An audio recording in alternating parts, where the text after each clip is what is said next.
Bismillahirrahmanirrahim. Assalamualaikum warahmatullahi wabarakatuh. Tabi pun hamdan wa syukran lillah, salatan wa salaman ala rasulillah, amma ba'du.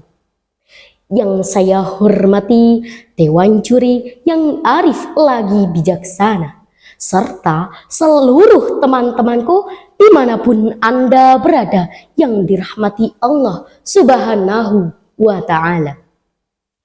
Hadirin rahimakumullah. Seorang dokter dan penulis asal Prancis, Maurice Bucaille, dalam bukunya The Bible, The Quran and Science, ia membandingkan ajaran-ajaran agama dengan penemuan sains. Yang mengejutkan, Bucaille menemukan banyak sekali keselarasan antara Al-Quran dan sains, meskipun teks Al-Quran telah ada ribuan tahun sebelum pengetahuan ilmiah yang kita miliki sekarang berkembang. Untuk itu, berdirinya saya di sini bukan untuk menyanyi, karena saya bukan anaknya Syahrini. Berdirinya saya di sini bukan untuk berpidato, karena saya bukan cucunya Pak Soeharto. Tapi berdirinya saya di sini akan menyampaikan sepatah dua patah kata yang insya Allah akan saya patah-patahkan menjadi beribu-ribu patah kata dengan judul Menyelami Al-Quran dalam Cahaya Sains. Saudaraku sebangsa dan setanah air, menyelami Al-Quran dalam cahaya sains adalah pendekatan yang menarik dan kaya makna. Pendekatan ini menggabungkan antara pemahaman agama dan pengetahuan ilmiah untuk mengeksplorasi dan memahami ayat-ayat Al-Quran secara lebih mendalam. Ada beberapa aspek yang bisa dipertimbangkan. Yang pertama, hubungan kausalitas antara agama dan sains. Banyak orang percaya bahwa Al-Quran dan sains tidak bertentangan, tetapi malah saling melengkapi dan saling mendukung. Al-Quran seringkali menyebutkan fenomena alam dan proses ilmiah yang dapat kita pahami lebih jelas dengan menggunakan pengetahuan sains modern. Misalnya, konsep tentang penciptaan langit dan bumi, perkembangan embrio, penciptaan manusia dari tanah, siklus air, dan lain sebagainya. Yang kedua, peran ilmu pengetahuan dan sains dapat mengklarifikasi dan memahami ayat-ayat tersebut. Misalnya, ilmu astronomi yang memberikan wawasan tentang konsep langit yang disebutkan dalam Al-Quran.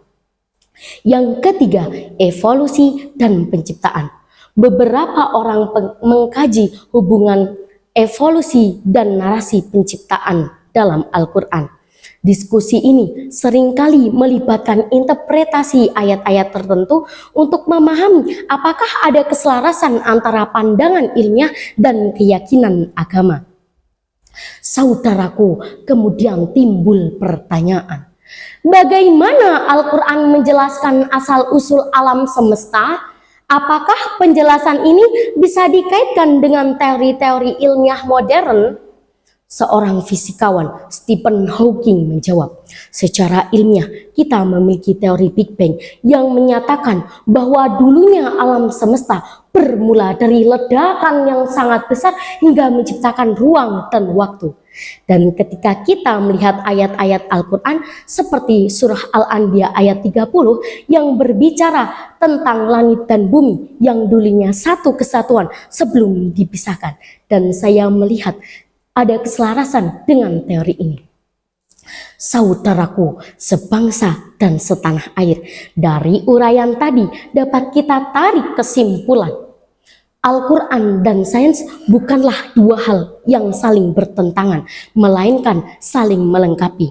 Penemuan-penemuan ilmiah modern justru semakin memperkuat kebenaran yang ditunjukkan dalam Al-Quran.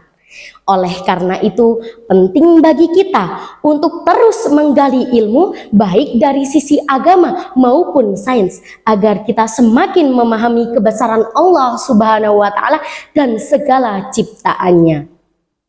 Saudaraku sebangsa dan setanah air, sebelum saya tutup, izinkan saya berpantun. Lontong kupat campur santen, nek kula lepat nyuwun pampunten. Undur makola wala tangdur mankola. Nun wal kolami wa mayasturun.